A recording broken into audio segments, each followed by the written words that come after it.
Okay, you're live. Good evening, everyone, and welcome to the May 19th Board of Education meeting. We hope we are finding all of you and your families well. Please stand for the Pledge of Allegiance. I pledge allegiance to the flag of the United States of America and to the republic for which it stands, one nation, under God, indivisible, with liberty and justice for all. We hope we are finding all of you and your family as well. Please stand for the Pledge of Allegiance. Hopefully none of you are hearing that echo, but I certainly am on my side. Okay. Well, we'd normally begin this meeting with a budget discussion, but a little birdie told me that there were some watch parties going on for a very special occasion. And so the board would like to begin tonight's meeting by identifying those candidates that have been recommended for tenure. So I will identify each person and their discipline, and it's kind of nice to start with some good news. Mi Jung An, South Grove Elementary School, elementary principal. Valerie Andreassi, Syosset High School, school counselor. Josephine Bagney, Bayless Elementary School, English as a new language. Adele Bavard, District Deputy Superintendent. Gregory Cardona, Syosset High School, Health. Kia Setankaya, HBT, English. Marie Dali, Bayless Elementary School, Speech and Language. Philip Edelson, Syosset High School, World Language. Mary Fernandez, Bayless Elementary School, English as a new language. Michael Ferreira, Syosset High School, Technology. Christopher Gagstetter, Syosset High School, Health. Melissa Galliot-Fiore, Syosset High School, Mathematics. Tyler Gentlecore, Robbins Lane Elementary School, Elementary Education. Elizabeth Hauser, Syosset High School, Mathematics. Mary Colkhorst, Berry Hill Elementary School, elementary principal. Samantha Krieg, HBT, Special Education. Jocelyn LaBianca, Bayless Elementary School, Special Education. Jacqueline Lang, Southwoods Middle School, Remedial Reading. Olivia LaRocca, Syosset High School, Science. Raymond Laverso, Syosset High School, Coordinator of Science. Lisa Liu, South Grove Elementary School, English as a new language. Joanne Mannion, Assistant Superintendent for Curriculum, Research, and Technology. Vincent Monaco, HBT, Special Education. Alyssa Morley, Village Elementary School, Elementary Education. Diana Pearsall, Syosset High School, Mathematics. Lauren Rohrig, Willits Elementary School, Special Education. Brian Schatz, Bayless Elementary School, Music Education. Heather Schulman, HBT, Social Studies. Danielle Seelinger, Willits Elementary School, Elementary Education. Jolie Sergi, Village Elementary School, School Media Specialist. Megan Shear, HBT, Mathematics. Tara Sheridan, Berry Hill Elementary School, Gifted and Talented. Melanie Spiegel, Robbins Lane Elementary School, Remedial Reading. Lisa Steinberg, Walt Whitman Elementary School, Remedial Reading. Brian Tom, Walt Whitman Elementary School, Elementary Education. Danielle Villalba, Bayless Elementary School, Elementary Education. Jenna Villalba, HBT, Social Studies. And Julie Yu, Syosset High School, Science. Drum roll, please. The first order of business is the approval of appointment to tenure. May I have a motion? Susan Parker, seconded by Carol Chang. Are there any questions? All in favor? Opposed? Any abstentions? Tenure passes.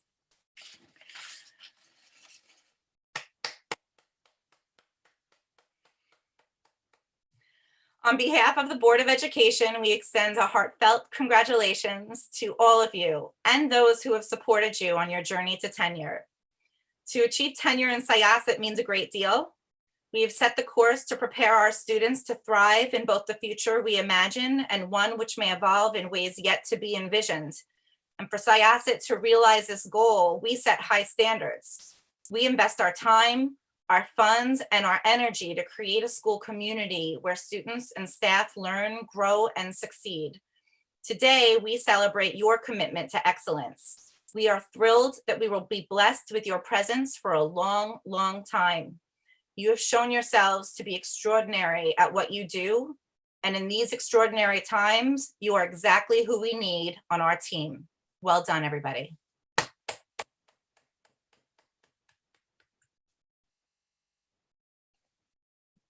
And I too would like to add my congratulations to Ms. Frankel, to all of you, to all of your friends and family who are watching with you and supporting you and congratulating you. I've been in Syosset long enough now that I can say that everyone on this list is someone that I either hired or had the good sense to move into a new greater sense of responsibility here in Syosset. As Ms. Frankel said, we are an organization that takes pride in what we do for our students and our community. And because of that pride, we have extraordinarily high standards, and you have met and exceeded those standards. And that's why we're so proud at this moment to offer you tenure. And even though the circumstances may be unusual and this may not feel like how you imagined your tenure celebration to go, please know that in our hearts, even though we are apart, we are very much with you, very much appreciative of your contributions, very much looking forward to all you're going to offer Syosset in the rest of your careers. Thank you very much.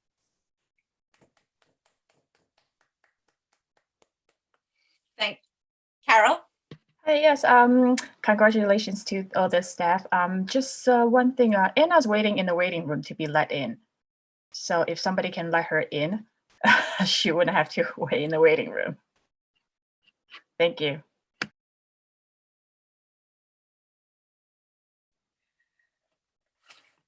Thanks, Carol. And Dr. Rufo, if you can begin the budget meeting for today. It is the question of the hour. Okay, let me share my screen.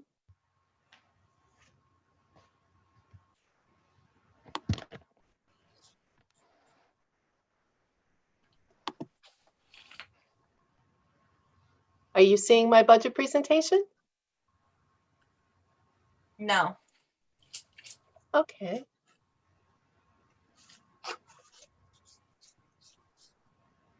Let's try it again.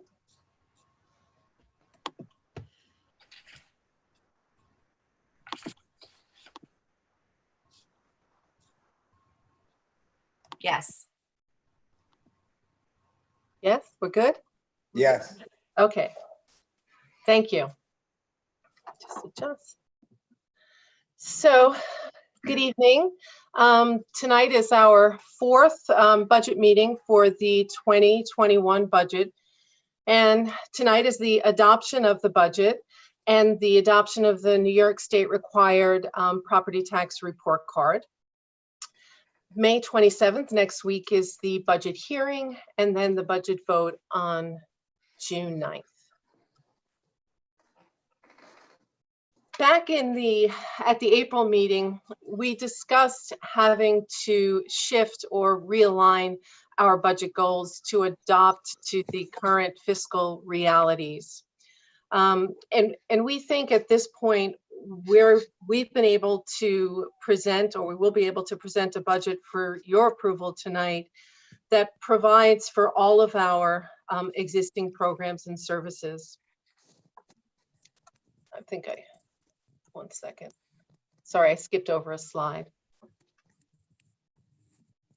We also feel that the budget will ensure that the district's financial health stays strong, because we know that what we're experiencing now is not just a one-year situation, that is going to have longer-term impacts on the district. We also think that this budget enables us to effectively respond to some of the uncertainty that we're facing, both in our learning environment and the fiscal environment. And we want to ensure that we maintain the safety and the security of our students and staff, and that we continue to make the repairs and maintain our physical environment. And we also believe that through this budget process, we found efficiencies that have helped us to contribute to bringing down the budget from where we were back in March. And certainly, we talked about last month the fiscal concerns, and fiscal concerns abound, and not just for 2020, but beyond. There's short-term and long-term concerns. The foremost is the uncertainty regarding state aid that we talked at length about last. There's also uncertainty around what schooling will look like next year, and the impact on expenditures for all school districts. It's also more important now than ever to ensure our financial stability. We're fortunate that we have built up reserves over the last several years, and they will assist us, as they are this year and in future years, to help stabilize the levy. But we have to continue to manage them judiciously to make sure that they're around to assist us in the long term. Then we have, of course, the overall economic environment, the sustained market losses, and how that may impact us, both in terms of increased pension contributions. We're keeping an eye on health insurance rates that could rise significantly. And then we know that it's likely that CPI, which is a factor in our tax cap calculation, will be impacted. And we are in contact with our organizations, with other districts, and the Office of State Comptroller on a lot of these fiscal issues. And just a quote from the Office of State Comptroller in a recent presentation last week, and something that we alluded to last in April, that next year, the 2021-22, in addition to next year, 2021, will be facing significant budget shortfalls and fiscal distress. So with that rather somber news, let's just jump in. This is the district's tax cap calculation. I think I've sufficiently tortured you with it, the mechanics of it, in the last couple of meetings, but I just wanted to present it just again to say that our calculated tax cap is 3.23%, and to just bring up the two factors, just to keep in mind how the economic environment external to us impacts us, both in terms of that second line there that says the tax-based growth factor, which measures development in the community, either new development or improvements in homes, and also the CPI, which is a multiplier in this formula halfway down the middle. The levy growth factor is either the lesser of CPI or 2%. This year it's 1.8%, but we're anticipating school districts that will be significantly impacted. But right now where we stand is 3.23% on our calculated cap. Presented here is the summary budget that we are presenting to you this evening. It is a preliminary spending plan of about $241 million. We have an estimation of state aid there of about $17.5 million. This state aid does not include all of the reductions that have been talked about, and we'll go into state aid a bit in a moment.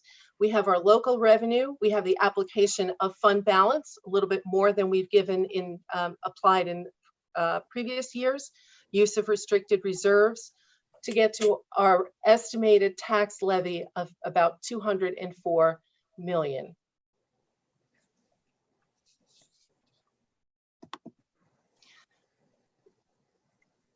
those numbers, that summary level information, represents a budget increase of 1.97% and represents a tax levy increase of 1.7%. As I said before, as you saw before, the calculated tax cap is 3.23%. So that puts our 1.7 tax levy increase at a little over 3 million under the cap. So if you look to the left, you can see a bar chart, and the darker lines represent our calculated tax cap, and the lighter bar represents the actual tax cap that we have levied. And you can see in most years that lighter line, the actual tax levy, has been lower. And in fact, in 2021, it is the largest difference between, or another way of saying it, the lowest we've been under the cap. Is at that 3 million level.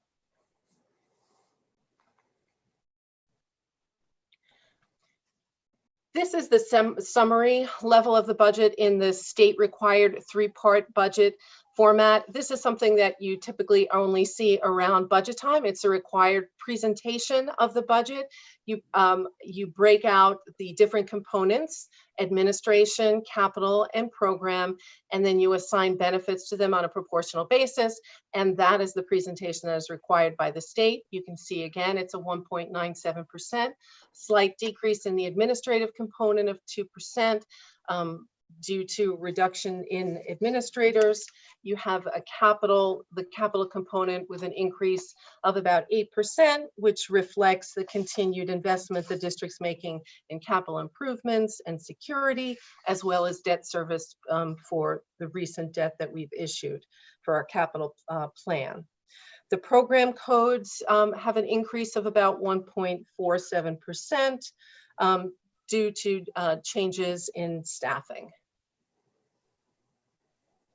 And then the graphic to the right shows the components and how much the different components comprise of the overall budget, with the administrative component a little under 10, capital at 13, and then the program component at about 77%. And back in March, we had what we would call a balanced budget, where our revenues, we had a plan for our revenues equaling our expenditures. And then we had a notice of a reduction, a planned reduction in state aid. And back in April, we talked about how we were waiting until May 15th at the direction of the governor's budget director that schools would be getting additional information on the state aid cuts, which up to that point they had said could be as much as 20%.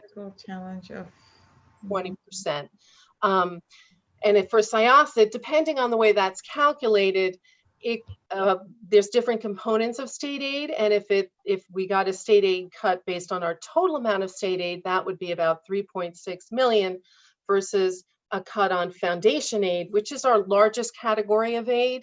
A 20% reduction on foundation aid is 1.7. So there's not any information on how that aid, if it does come to pass, would be given to school districts or taken away from school districts. But that's the magnitude of it for us. So when you have reduction in revenue, there's different options or directions you can take. You can reduce your budget, your expenditures. You can try to find another source of revenue to make up the difference, or you can do a combination of those two, bringing your budget down a little bit and then looking for revenues, or you can accept the higher budget increase in tax levy and kind of roll with it. We opted and are presenting tonight a budget where we reduced the budget, and then we looked to supplement with other sources of revenue. So we reduced our budget from March with the goal of preserving all programs and services. We reduced by approximately 4.4 million. 2 million of it was in staffing reductions achieved through attrition, retirements, 2 administrative positions, 6 support positions, and 12 teaching positions. We also reduced operations by 2.4 million. We reduced capital projects and equipment and contractual services.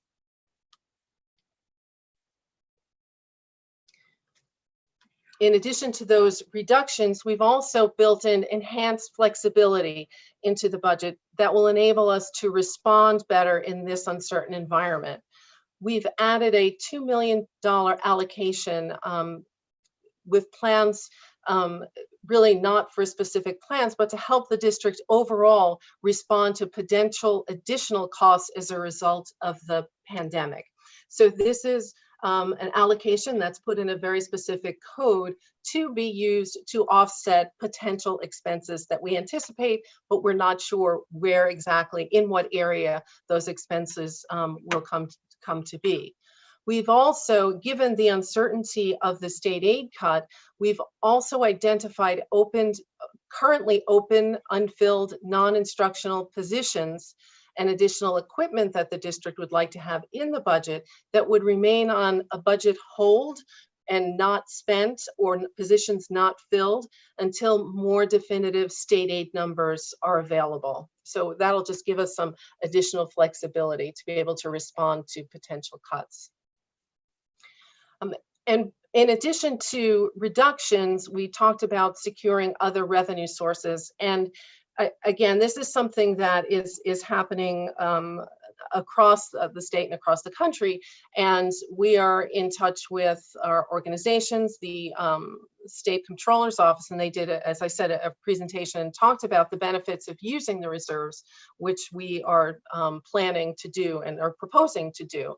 And the reason you have reserves at all is to save for future contingencies, like a situation we're encountering now. They help with our long-term capital and operational planning because they help us manage the tax levy or stabilize the effects of fluctuations. And they also, in terms of capital reserves, we'll talk about that in a bit, reduce the need to borrow. And these are the different types of reserves that school districts can have, and the little red checks show the types of reserves that Syosset has. And I went through these a bit last month, and I just wanted to reinforce that we are going to be, we're proposing to use about 3.8 million of our restricted reserves to support the budget. And that's the same level as we've been doing in the last couple of years, primarily using our ERS reserve, Employees Retirement System reserve, our Workers' Compensation reserve, our Unemployment Insurance reserve, and our Employee Benefits Accrued Liability reserve.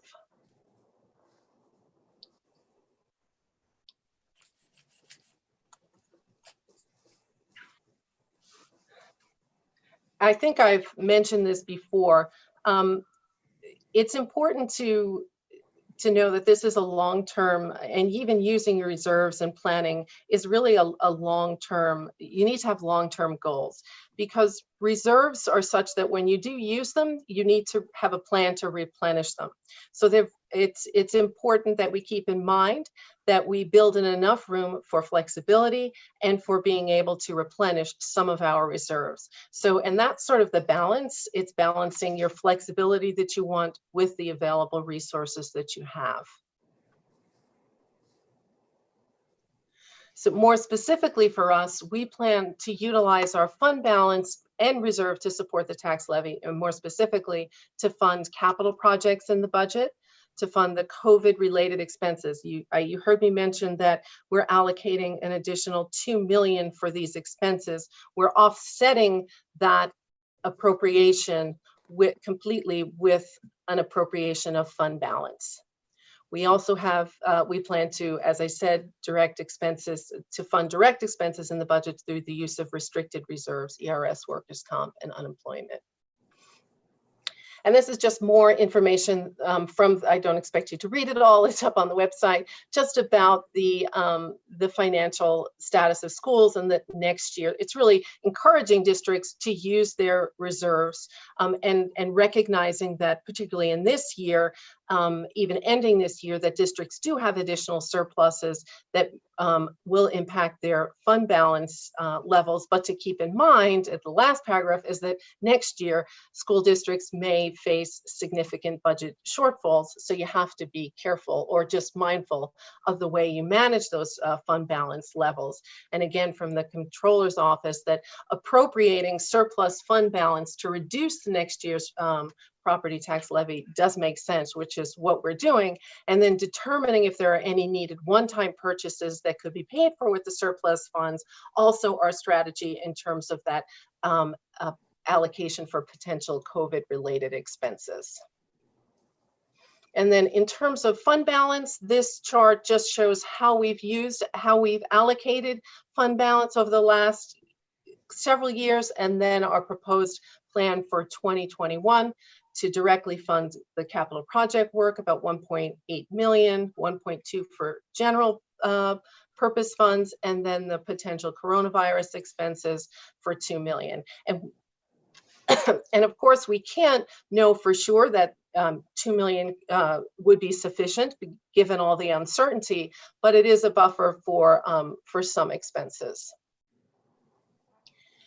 This is the property tax report card that is being presented later in the meeting for your approval. And this is the official document that I filed with the New York State Education Department, which shows the budget, the levy, and the reserves that the district plans to use to support the budget, and then the reserve statement at the end.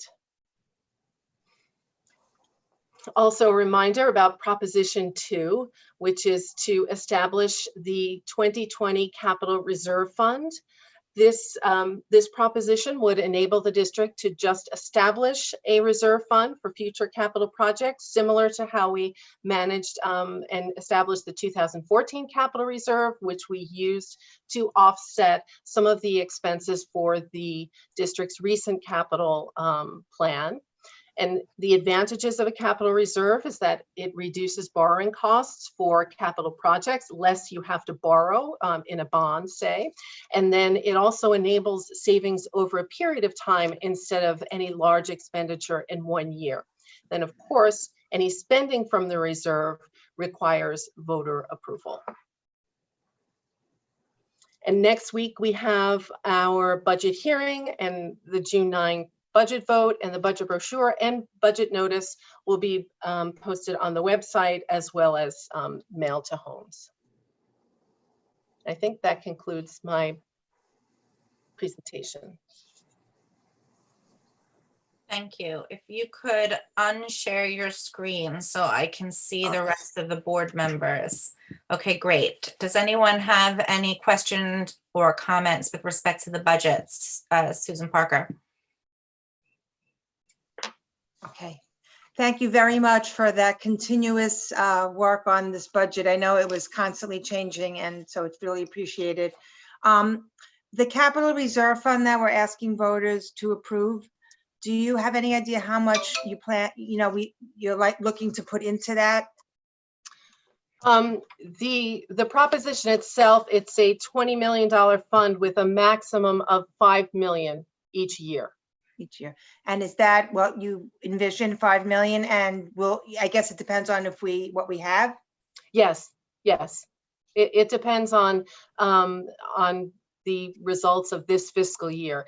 And as I had mentioned, sort of in that Comptroller's report, districts have some savings, some surpluses this year because of the situation we're in. So school districts will have more than they have had in the past to be able, so it enables us to fund this reserve, other reserves to secure us financially, as well as give back to the taxpayer in the form of allocated fund balance, which we're also doing.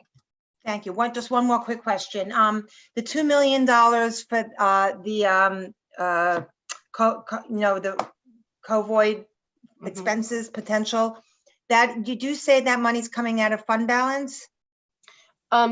It's an appropriation line in the budget. Yeah, on the expenditure side, and then we're going to take 2 million in fund balance to support it. And so it makes sense because these are considered more one-time expenditures. So it's a good use of your fund balance for that type of expenditure. Okay, thank you. Rob Gershon?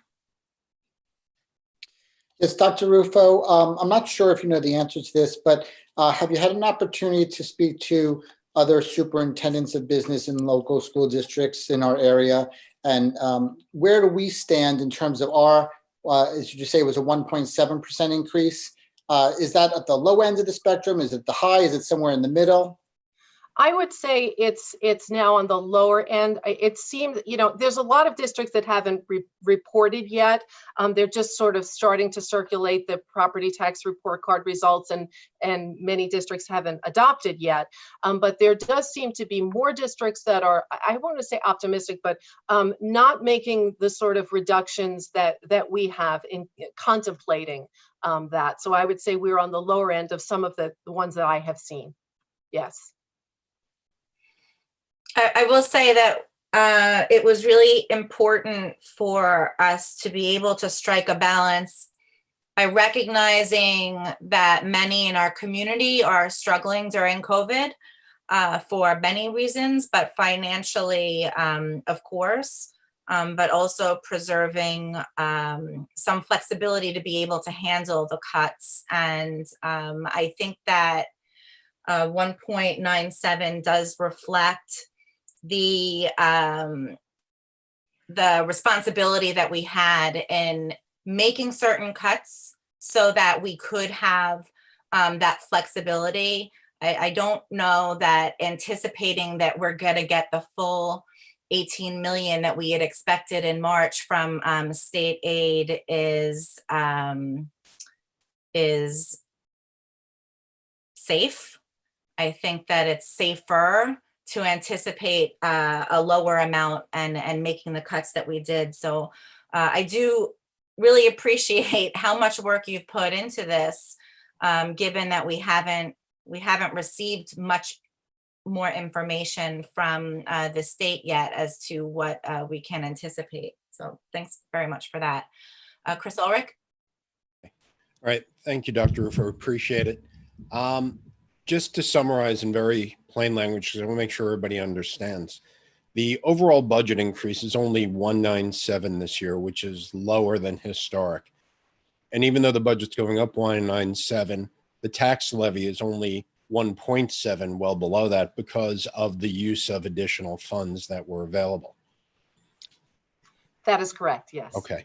And then and again, in broad strokes, the biggest savings we saw were through some employee attrition, people retiring with unfilled positions, and then some other projects that have essentially been deferred for the future, so that when things are more stable, we can pursue those projects. But at this point, they're not essential. We don't need to do them at this moment. That's correct. All right. Thank you. Chris DiFilippo? Yes, thank you. Dr. Rufo, thank you for that presentation. It shows the district being fiscally responsible, and I'm sure you put a lot of hard work, you and your team, for that. Will there be other opportunities for cost avoidance in the future? Because if we must be operating under some level or degree of COVID restrictions, then things that the district would normally use and consume may not be necessary, and therefore will the contracts and the bids and the awards that the district may have committed itself to or will commit itself to in the future, I think they need to be flexible in nature to either scale up or scale down, with more likely having to scale down. And some vendors may have an issue with that because they'll say, well, I gave a bulk purchase bid And that was for a large amount of quantity, and now you're not doing that. So, you know, that and, you know, reviewing non-essential projects in the district that were previously funded and approved should also be looked at to further save taxpayers money and limit the, you know, the overall amount of tax increases.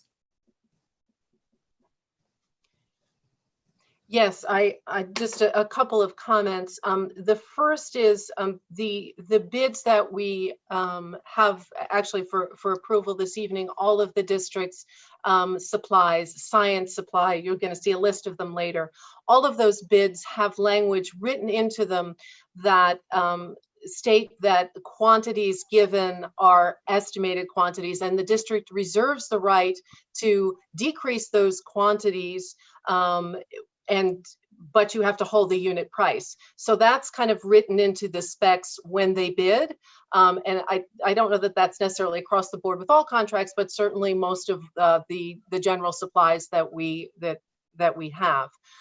Additionally, yes, the budget, and I think I mentioned that there's many line items and pieces of equipment and projects, smaller capital projects that we have allocated for in the budget, but they will be on budget hold until we have a better sense of our revenue picture.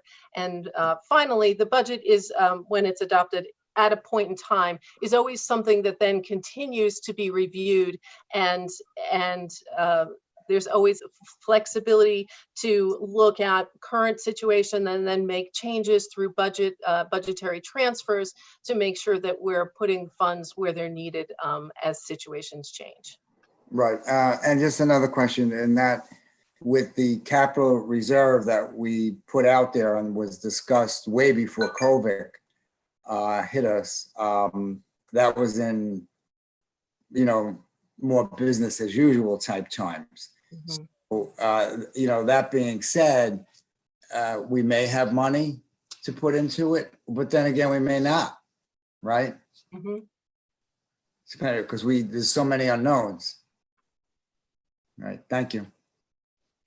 Carol Chang. Thank you, Dr. Rufo, for putting together tonight's budget presentation. So it looks like the levy for last year was 2.49, and then this year it's below that. And I'm very happy to see that it's preserving all the programs and services that we've had in the district. And these programs and services are what set Syosset apart, different from other districts. Maybe I don't know if this is more for Dr. Rogers, you know, to share with us some of those programs that are not mandated by New York State, but we still have them in Syosset. That's what makes it very special. Sure, I'd be happy to address that. So there are a number of aspects of the program that are required by New York State. Obviously, English, math, social science, our phys ed program, et cetera.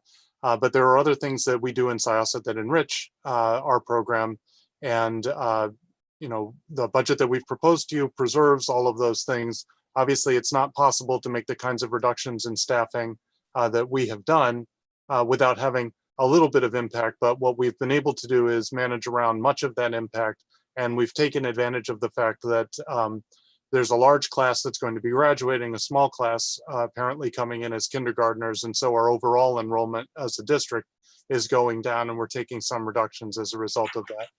Obviously, some of the things that we're so proud of are not mandated by the state, are things like our science research program, our elementary world language program.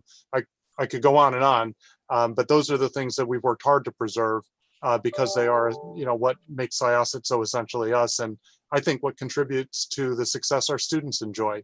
And so, you know, I know the board prioritizes that. I know people choose to live in Syosset because of those opportunities for their children. And so we worked very hard, and, you know, Ms. Bavard should also get thanked for the effort that she's put into the staffing plan because that reduction in staffing would not have come if it hadn't been done so skillfully without having more impact on program, frankly. Anna. Yes, so essentially, I agree with my fellow board members as to the main goal here is really preserve all the programs.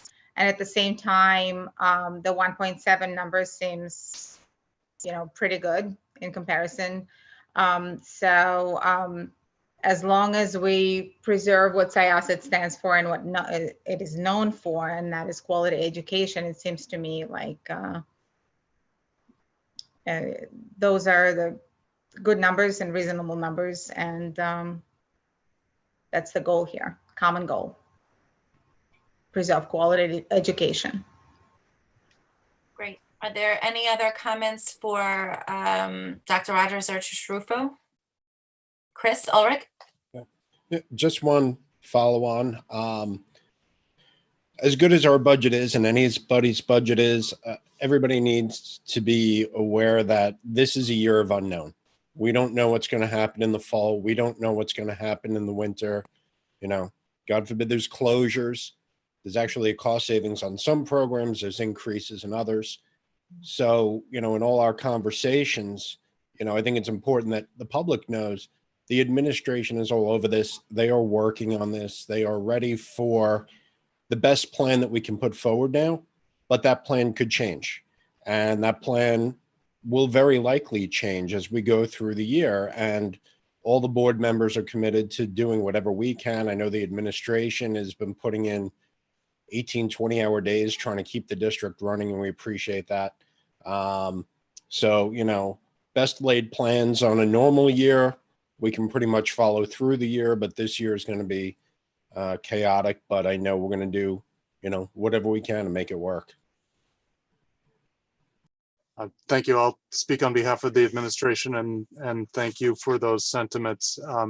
Obviously, we see our roles as public service, and this is the time that the community has really asked for us to lead through a period of crisis, and we're willing to do whatever it takes. And I know that I speak not just for myself and the administration, but for the entire staff here in saying that. And just kind of going up to 20,000 feet from Tricia's Dr. Rufo's presentation, we had anticipated on Friday that we would get some news from the governor that was perhaps a little bit more specific and concrete with what we could expect in terms of mid-year cuts. That was what had been promised. The governor was more vague on Friday. He sounded a slightly more hopeful note than he has sounded in the past, but did not say that we were out of the woods. And just as all of you have said, we believe that we needed to preserve as much flexibility as we can in case the state's finances do turn sour and they pass some of their losses along to us. We need to be able to react to that. I do think that this budget preserves enough flexibility and our plan for how to execute the budget, where we backload as many expenses as possible and keep as many positions open as possible, avoids costs up front when we still have more uncertainty, and then puts us in a position where midway through the year, after we're more confident in what the state's revenues will be, then we can make decisions for how to end the year. And yes, I would echo that in an ordinary year, we can have a one-year plan and know that we can execute our one-year plan, but we're going to have to manage this much more closely, and our cycle time in terms of how we reflect on things is going to have to change. The other point I would make is, although we're always long-range planning, this year more than ever, because of the comptroller's cautions about next year and because of our own realizations, and Dr. Rufo touched on some of the things that we think could be costs, unavoidable costs next year, we all have the sense that next year may be a tougher year. And so the budget that we have proposed to you for this year is designed in a way that if we are able to avoid those costs, we put ourselves in a stronger position next year. And being in a stronger position next year means that the programs that I've just heard all of you say you value will be less threatened. And so I believe that, not only do we have to look at this as a budget for this year, but in some ways I'm regarding this as a 2-year budget that sets us up to preserve our program, not just for this year, but for the next 2 years as we go through the worst, what I hope is the worst of this crisis, and come out on the other side. Just last point, you asked some questions about fund balance and reserves. Every year we've been able to replenish our reserves. We hope to do that again this year. There were some costs avoided because of our closure towards the end of this year. And what we're doing is pledging those one-time savings against what we anticipate, what we hope will be the one-time costs of COVID if we have to do something different in the fall, whether that's additional busing or smaller classes or different ways of managing the health of students and staff. All of those things we know may have costs. And we don't know what the plans will be yet because we are waiting for the governor to give us more direction. He hasn't said yet what summer school will look like. And certainly if we don't know summer school yet, we don't know what the fall is. So we wanted to preserve our own agility to be able to react to whatever that may be and design the best program possible and the most safe environment for our kids and staff possible. So those were our goals with this budget. It has been rapidly changing. And again, we appreciate your thanks. And I'll echo my appreciation of Dr. Rufo's work with her team. Dr. Rogers, I know many in the community are going to be wondering how we're going to disseminate this information about the budget to voters so that they can understand what the goals were, how we've achieved it, when the vote is, and how they are to vote, because this isn't business as usual. So once the budget is approved, could you talk about the steps that the district is going to take to do that? Yeah, it has to go out tomorrow. It'll go out as a mailing tomorrow, and when we're done here, we'll be working on that. We are assuming you'll approve the budget we have proposed, but we never want to presume anything. So we haven't completed that yet in anticipation of this meeting. We'll send it out tomorrow. There was one small typo in Dr. Rufo's presentation. The budget hearing is on the 27th, not the 26th. So we will make that change in when her presentation is posted online. And then obviously you will be meeting as a board to do that budget hearing on the 27th. And then the budget vote itself is on June 9th. And the ballots will be sent out, mailed out to all registered voters in the district. And so we will send out our budget newsletter. You're familiar with that. It says Syosset Pride at the top. And then we will send out the ballot that has this information as well. And again, on our website, we will disseminate all of the documents that were used to prepare the budget so that the public has a chance to see what our strategy has been and how we're trying to manage through what is literally a once in 100 year crisis. Are we also able to have the library post our information? I don't see why not. And that may be something that's routine. I just don't know it off the top of my head, but I'll find out. Okay, thank you. Okay, next we have approval of minutes for the meeting April 28th, 2020. May I have a motion, please? Ms. Parker, seconded by Mr. Gershon. Are there any questions? All in favor? Opposed? Any abstentions? Approval of the minutes of meeting May 11th, 2020. May I have a motion, please? Mr. Feldman, seconded by Mr. Vitolo. Are there any questions? All in favor? Opposed? Any abstentions? Dr. Rufo, the treasurer's report, please. Okay. As indicated in the treasurer's report, the cash on hand for the month end March 31st, 2020 was $69,837,381.83. It shows that book balances for all cash accounts were reconciled to the book balances and were collateralized in accordance with the district's banking agreements and investment policy. Thank you. Are there any questions about the treasurer's report? Okay, Dr. Rogers, please give us your superintendent's report. Thank you. I'm going to share a screen as well. And last month was a very lengthy superintendent's report. This month it will be a little bit less fulsome. Obviously, I covered an awful lot of ground last month. And unfortunately, we're still dealing with a lot of unknowns. So I think what I'm going to do is spend a little bit of time. We've covered actually a lot of it as part of the budget presentation, talking about the challenges ahead and the unknowns ahead.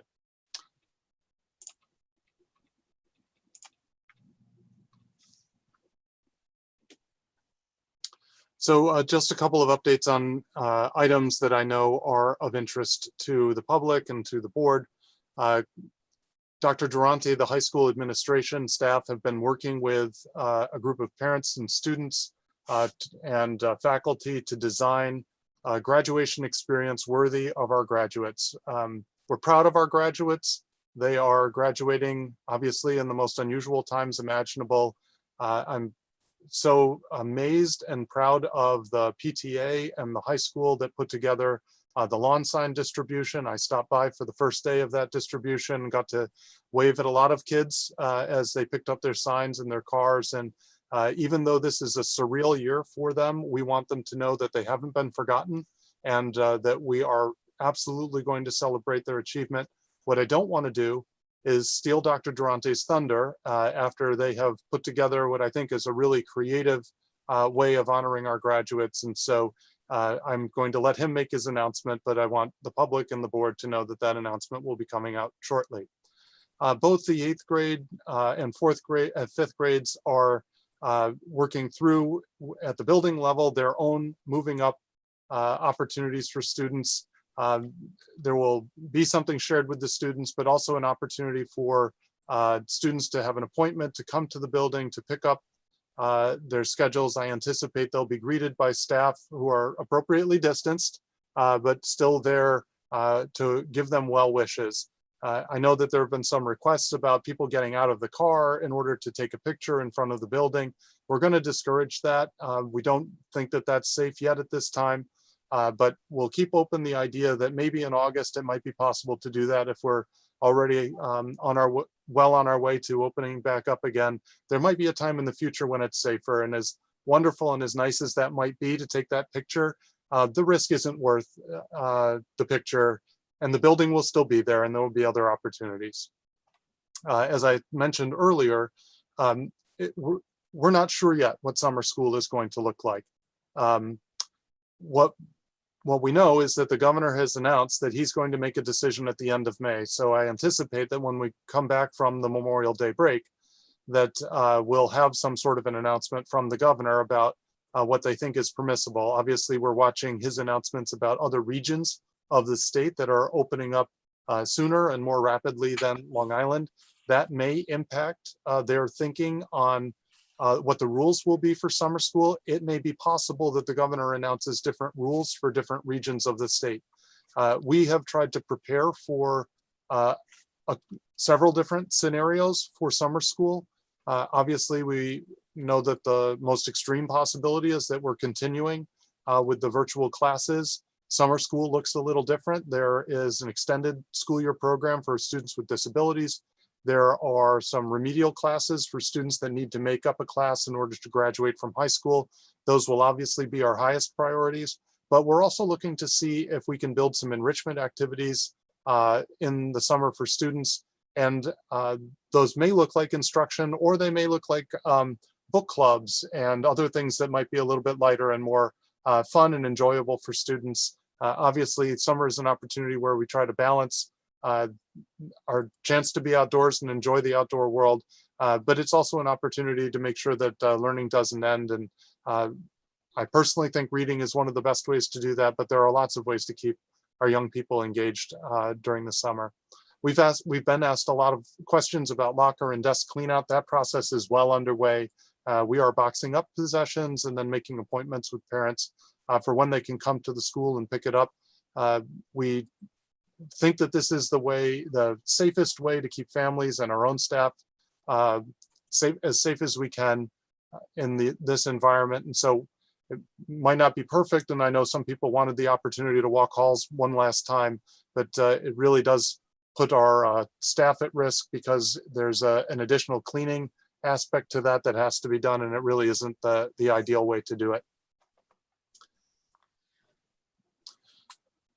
So earlier today, I sent a letter to parents talking about the next iteration of our online learning platform. And we got a lot of feedback from parents, feedback from students. I met with some students, and the consistent theme that we heard was one of tremendous appreciation for what the school district has done a lot of thank you. My teachers have been great. It's so wonderful that they've stayed in touch. They're trying so hard, and we appreciate all of those thanks. But coupled with that was often a request that there was more face-to-face time with students and teachers. A couple of years ago, I said to you, the board, that whenever I'm asked what Syosset's secret sauce is, I always say that there's nothing that can compete with time with a Syosset teacher. And no surprise to me that our parents and students think alike. So we want to increase that face-to-face time. We also heard a lot about how hard it is for students to participate in larger groups online, and that smaller groups end up, especially with kids who are shy online, giving them an opportunity to be drawn out a little bit more. One thing we know about this time of online learning and this pandemic that we're all living through is that different people react to it differently, but young people are very sensitive to the fact that they're living in uncertain times and that they're living in a time of crisis. And we know that a rock of stability for those young people in these uncertain times is their teachers and the relationships that they've built with their teachers. And so that opportunity to really interact and to feel the support and relationship with that teacher continue, even though the environment is unsettling, we think is critical to their mental health, their emotional health. And then we want to take advantage of our strong arts and music programs. And we wanted to tinker with the schedule a little bit so that we could find more opportunities. The schedule in some ways was interfering with those opportunities. And we know that families appreciate the arts programs and the music programs that we've built here. So at elementary, we've added some small groups that has resulted in more time with classroom teachers. We've done some rescheduling to achieve smaller group sizes, and that I hope in turn will result in more rich experiences with these already very rich programs that we offer. And we also heard a lot of comments from parents and from teachers about the developmental differences. And in my presentation to you last month, I talked about the research that suggested that very young learners just don't have the attention span or the stamina to stare at screens for the same length of day that they might have been in a school. And so trying to make sure that we calibrate this to students' developmental ages is also very important. And there is no manual for how to do online learning. There's some research on it, and every school district literally in the country is experimenting right now. And we're going to learn a lot from this period, and it's going to inform online education generally, but obviously it's going to inform the work that we're doing. And then we're making some changes to the middle and high school to capture some more time and to make sure that some of that time is dedicated to this live face-to-face interaction that we find so powerful. And then we get asked a lot if we can look into our crystal balls and try to make some predictions for the fall. And obviously, if there's no decision on summer school, which is just weeks away, then there can be no decision on fall. But we also know that if we're going to have a good plan in the fall, we need to take advantage of all of this time to do as much planning as we possibly can.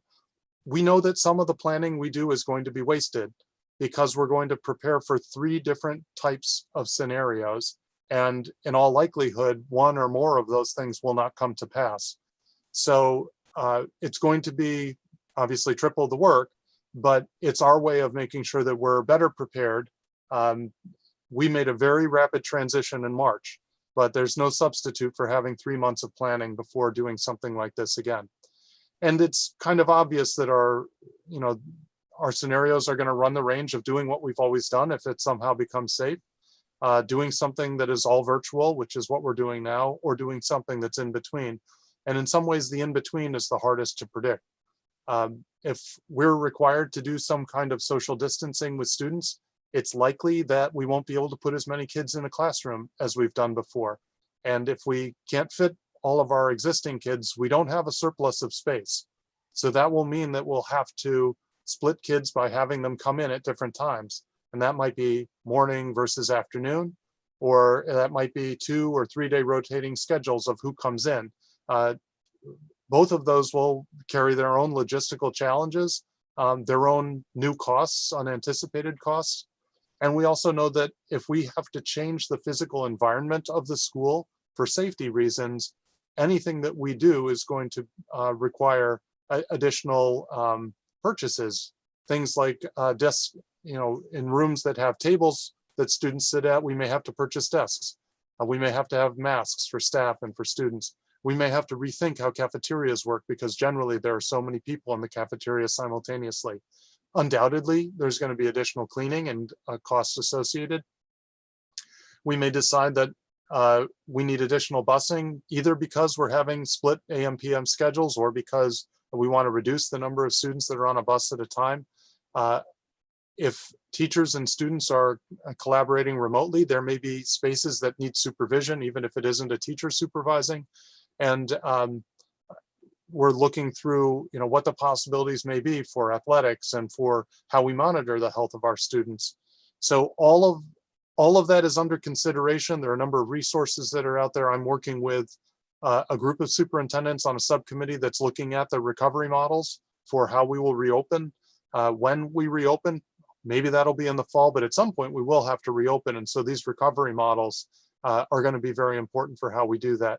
We have read some models that suggest that there may be periods of reopening and potential spikes in the presence of COVID in communities that may require temporary closures and then reopenings. So we have to be nimble enough that whatever we do, we may have to switch back and forth from in-person to virtual to hybrid and back again.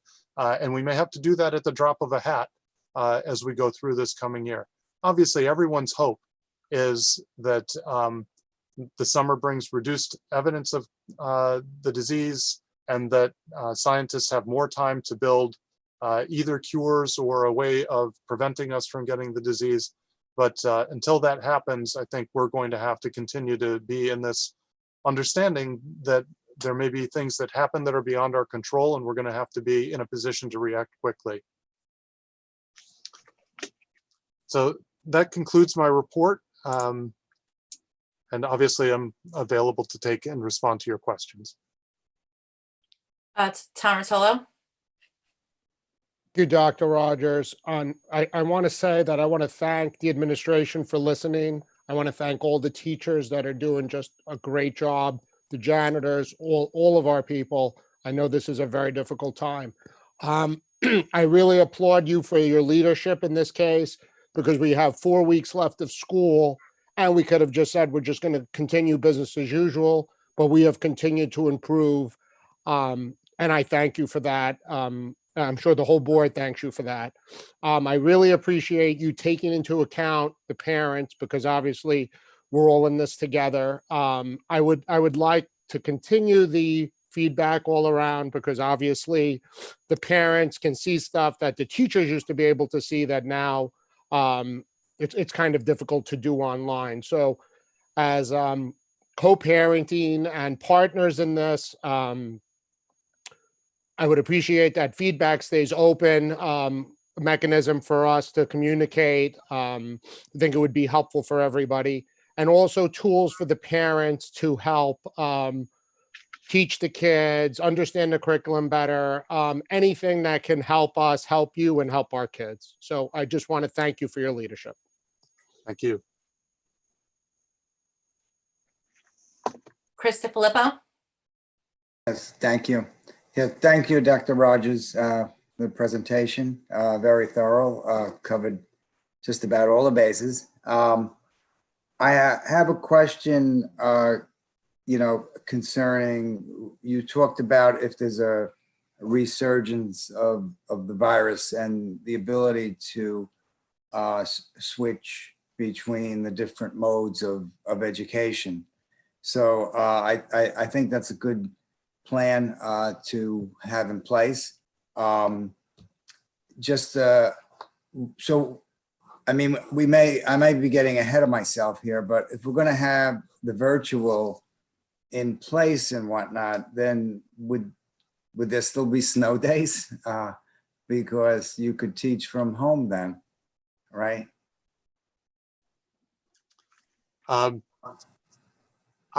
You're ahead of me. I haven't thought about what a snow day would look like. Obviously, this was a year that we wouldn't have had to call a snow day. We didn't call it when we were still in person, and we wouldn't have needed to. I did consider the possibility very early on that we may have problems with the internet or problems with the district network, and the network could go down, one of the buildings could go down, and we might lose our fiber connection, and all of the resources that teachers use to teach that are on the district network might go down. And so if something like that were to happen, I would probably call an emergency closure. Obviously not a snow day, but it would be an emergency closure day because for whatever reason, we were unable to do the work. But to your point, what we're learning right now from this period sort of informs where online education may fit into school in the future, even once we go back into the brick and mortar, which no one wants to get it back into the brick and mortar more than me. But I do think that we'll learn things from this that allow us to continue what we've been doing for the last several years, which is amplifying our own instruction through the use of technology. And this is, we're just increasing our fluency with technology more rapidly than ever. It's kind of like a total immersion experience for us, and it can only get better. One other question, Dr. Rogers. I know in the past we have successfully obtained the feedback from the parents when we did major initiatives, and this is no exception. Will you be working on that with this situation as well? Because you may have a whole group of different things that will present to us where parents may not want to put children on the buses. Parents may not even want to bring the children to school. And a certain component maybe would have to be forced to do homeschooling if they don't want to be part of the district plan. But I think it's critical that we get that communication from the parents, sooner rather than later, because I'm sure they have a lot of questions. They have a lot of concerns and how things will be handled. So, they're assured that their children will be safe and educated. We talk about educating them, but there's also equally important is the safety factor. Yeah, there's no question that we're going to start with safety, and we're going to rely on the state to do the things that the state does well. They have a health department. They have physicians who are making researchers that are making health decisions. We want to make implementation decisions within the broad guidelines that they give us. To your point about parent involvement, the PTA, we've been working very closely with them. They furnished us with a lot of feedback that they collected from parents. Obviously, that feedback was incorporated into our thinking about this last phase of instruction for the current school year. It's going to be impactful in how we think about instruction if we're still in a virtual environment in the fall. We did do an interesting new tool to get thought from the community, from parents on high school start time, which now seems a million years ago and a million miles away in the future. But that tool also strikes us as a way to collect more parent feedback on online learning and how we should handle, if we are in person, what parents' worries and priorities are, and incorporate that. What I'm hoping to do is, and perhaps after the governor's announcement comes out around summer school, we'll have a better sense of what the contours of the new world look like. And I always think it's best if we can give parents a plan to react to, or at least some ideas to react to, rather than just saying, here are all the unknowns. How do you feel about unknowns? Because I know how I feel about unknowns. I'm unsettled by them. So I'd rather us get a little further along, narrow down some of these variables, and then start to talk to parents about what some realistic options may be, and have them give us some feedback on those realistic options. Okay. Excellent. Thank you. Okay, thanks, Dr. Rogers. I'm waving. Oh, you are. I Sorry, think, yeah, Hannah. sorry, Thank I you. can't see if I'm, sorry. Just a quick question, and thank you for that comprehensive, overview. And without a doubt, I mean, this is a monumental task during the unprecedented times, and no one knows what to expect in September. And I have no doubt that we'll rise to the occasion yet again, as far as, core academics and curriculum. Are we evaluating and reevaluating and taking a closer look at all the vast extracurricular activities and clubs that we are so proud of in Syosset, particularly clubs that involve extensive regional, national, international, competitions and so forth. How do you see those developing? Are we going to lose some in the process, or we're looking to preserve most? Just want to take your opinion on that. Can't see. So the budget that we have right now preserves those opportunities for kids. And again, we've tried to stay away from opportunities for kids wherever we can, and to take the savings through attrition, take savings through deferring some non-essential expenses. There are still some capital expenses in the budget. There are still some health and safety items that have to be fixed. And, we don't want the campuses to be unsafe places, and so those things will be addressed. But at this point, it's not, we're not going to have to cut that deeply. But if the state does come out with some sort of dramatic cut, then that cut will have to be apportioned somehow. Again, our first hope is that these deferred expenses will allow us to avoid that. And then what does the long-term future hold for some of these regional and national competitions? This week, we have students that are competing in the International Science and Engineering Fair virtually. They won a regional competition and have moved on to the finals, and there's links to where their presentations are online. And in some ways, it means far more people can participate, because you don't all have to go to wherever, Milwaukee or wherever it's being held, because everyone can click in and participate in this.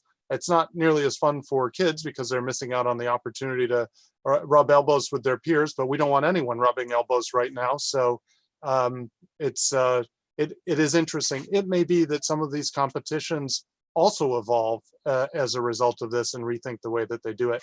But what I would hate to see us lose is the opportunity for our students who have worked so hard and who have done some really remarkable things to miss out on the opportunity to be recognized at a state or even national level, because we have kids that do get recognized at the national level because they're that special.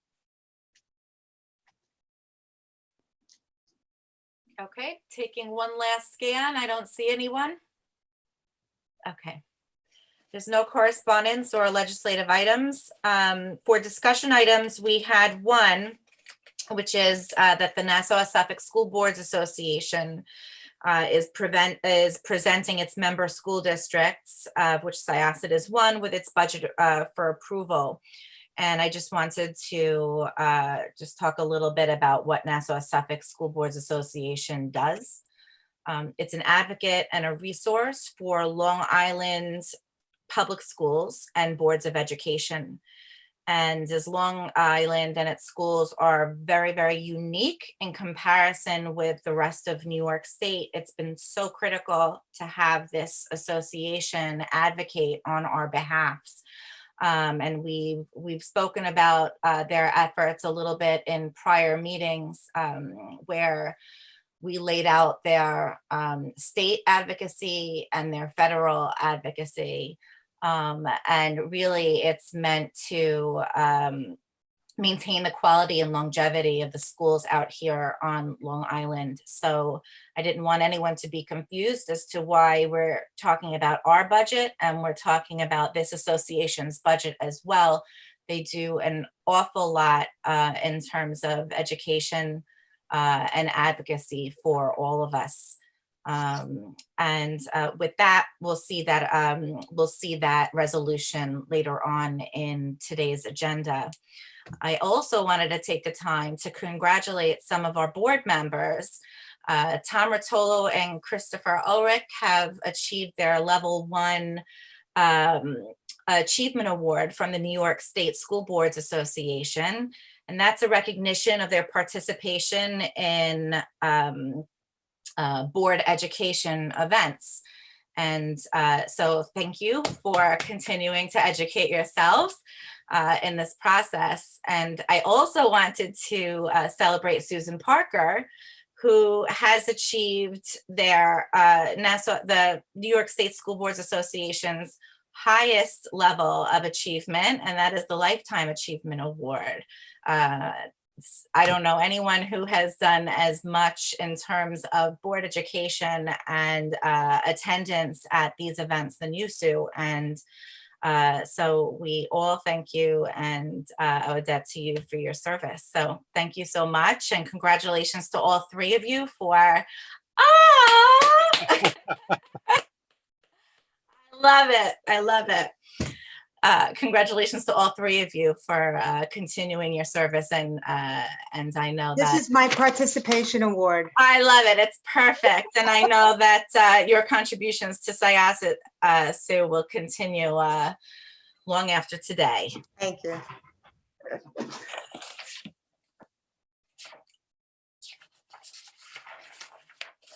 Okay, with that, we will continue with our board business.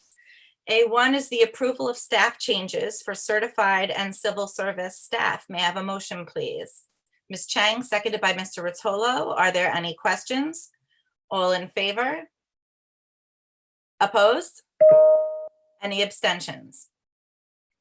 A2 is the approval of 2019-20 stipends and hourly rate activities. May I have a motion, please? Mr. DiFilippo, seconded by Ms. Levitan. Are there any questions?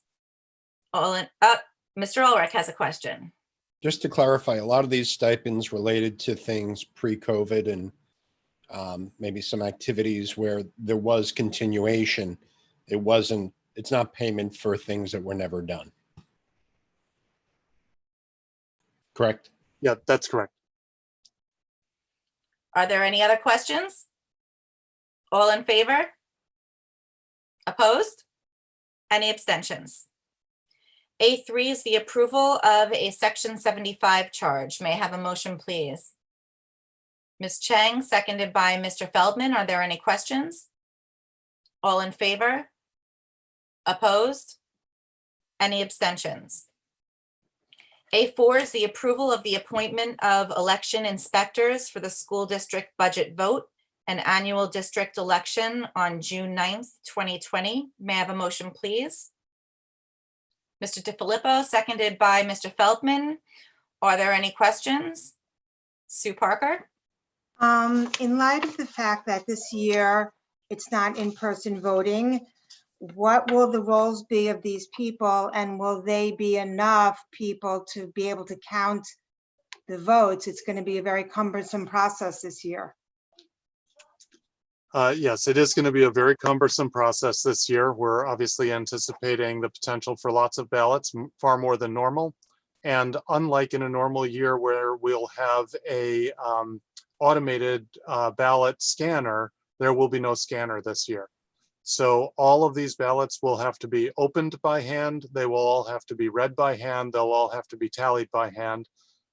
They'll have to be tallied in pairs so that people are not working independently. The opening and tallying of the ballots will be streamed online. And we're going to have to set up the facility where we do this so that it can be done in pairs, but yet socially distanced in pairs. So we're going to need lots of space. Right now, we're planning on using the 2 large cafeterias in Southwoods. And depending on how many staff we have doing it, we may use the CESEA break room that's there as well. There's one other space that's in that area. So we haven't exactly finalized how to do that yet. The rules are that we may not start opening the ballots until after 5 p.m. So no matter what, we're going to get a late start. And then we will go until we have opened them all. The rules are that the people who do the counting should stay from start to finish. So this may be a late night, and may be particularly late night. Some of our poll workers are persons that have had long history with Syosset, but may not be used to late evenings of working for Syosset. So we're going to try and supplement with district staff where we can to make sure that we have as full a team as possible so that we can get through the counting as quickly as possible. And I know that the public and obviously candidates for the board are always anxious to hear the results, and we try to get those as quickly as we can. Even in years when we have the automated reading of the ballot, we're seldom done before 10:30 at night. And I have no belief that we will be anywhere near 10:30 this night. I believe this is going to be a very, very, very late night for all of us. So I just, share that with you, the board, to give you a sense of what that might look like, and with the public who may be wondering how long it will take before the results are announced, or why they didn't make it into the paper the next day. I think it's just going to be a very, very late night.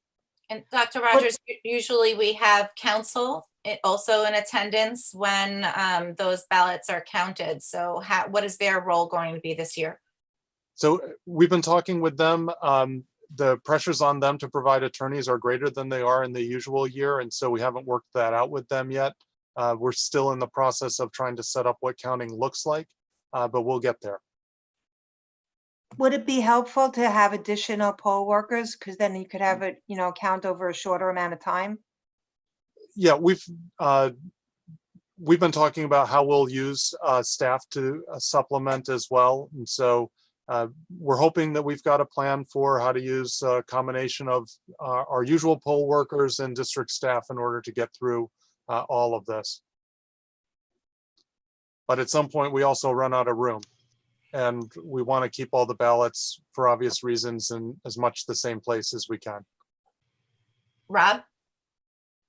Yes, will there be some kind of standards issued before election day in order to determine whether or not a ballot is actually counted? For instance, what would be done if a ballot was returned where people had voted for 4 candidates?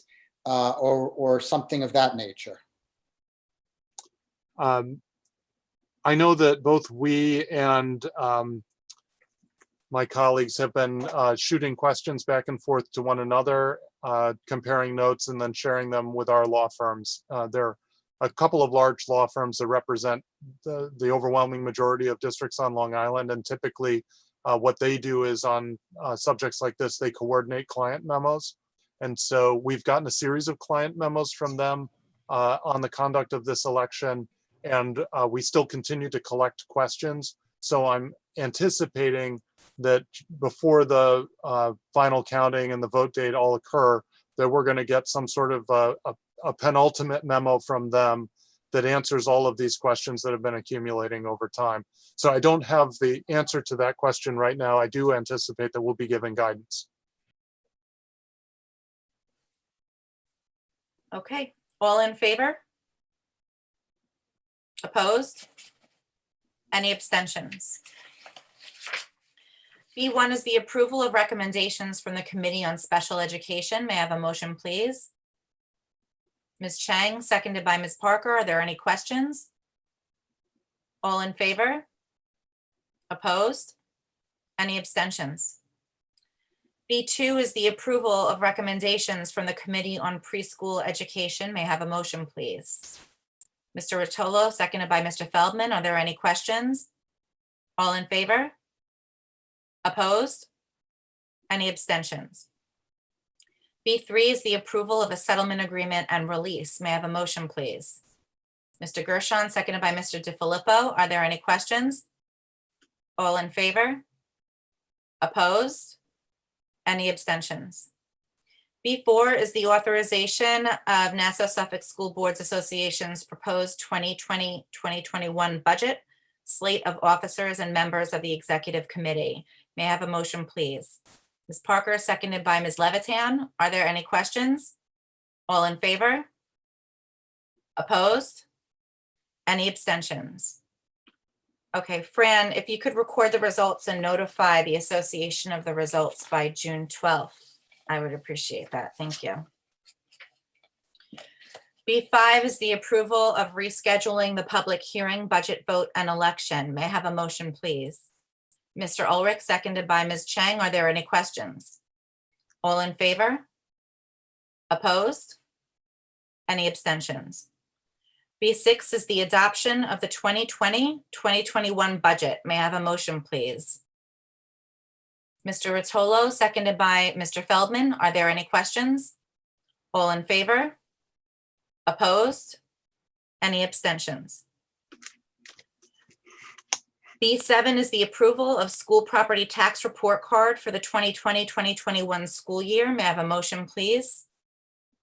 Mr. DeFilippo, seconded by Ms. Parker. Are there any questions? All in favor? Opposed? Any abstentions? C1 is the authorization for service contracts. May I have a motion, please? Mr. DeFilippo, seconded by Ms. Chang. Are there any questions? All in favor? Opposed? Any abstentions? C2 is the authorization for special education and/or nursing contracts. May I have a motion, please? Mr. Rotolo, seconded by Mr. Gershon. Are there any questions? All in favor? Opposed? Any abstentions? C3 is the authorization for receipt of electronic bids. May I have a motion, please? Mr. Ulrich, seconded by Mr. DeFilippo. Are there any questions? All in favor? Opposed? Any abstentions? C4 is the award of bids. May I have a motion, please? Ms. Levitan, seconded by Mr. Rotolo. Are there any questions? Mr. DeFilippo. Yes, I know, Dr. Rufo, I think this is the section she was talking about. These are the contracts where the award of bids allow the district the flexibility to modify the quantity for in the event we need to change that and not be held for the full amount. Is that correct? What Dr. Rufo meant to say was, yes, that is correct. Okay. That pesky mute button, Dr. Rufo. It's not your friend. Thank you. All in favor? Opposed? Any abstentions? C5 is the authorization for a change order for fire alarm system upgrades at all elementary schools. May I have a motion, please? Ms. Parker, seconded by Ms. Chang. Are there any questions? I have a question. We had upgraded our fire alarm system in the past. Is this an upgrade of the upgrade? Or were these new upgrades for elementary schools that hadn't yet been upgraded? This is actually the upgrade closeout. So we spent less money than was needed. And so this is a deduct change order. So we'll be getting back $31,000 to the district because this project is nearing, it has essentially been completed. And I believe we actually had a final inspection of one of the buildings today by the fire marshal. So this is all work that was done. We're now in the process of closing out these contracts. And when you see these deduct change orders, this is, we spent less than was necessary under the contract. And so the district gets not a refund, it's just a change to make the amount of the contract less. Wonderful. And thank you to the team that pays close attention to that. It's always nice to get money back. All in favor? Opposed? Any abstentions? C6 is the approval of an agreement with BOCES. May I have a motion, please? Ms. Cheng, seconded by Ms. Parker. Are there any questions? All in favor? Opposed? Any abstentions? C7 is the authorization for contract with BOCES. May I have a motion, please? Mr. Rotolo, seconded by Ms. Levitan. Are there any questions? All in favor? Opposed? Any abstentions? All right, at the close of this meeting, once again, we just want to congratulate all of our tenured teachers and staff and administrators. We're very proud of you, and we're excited for your future online and in person. Good night, everybody.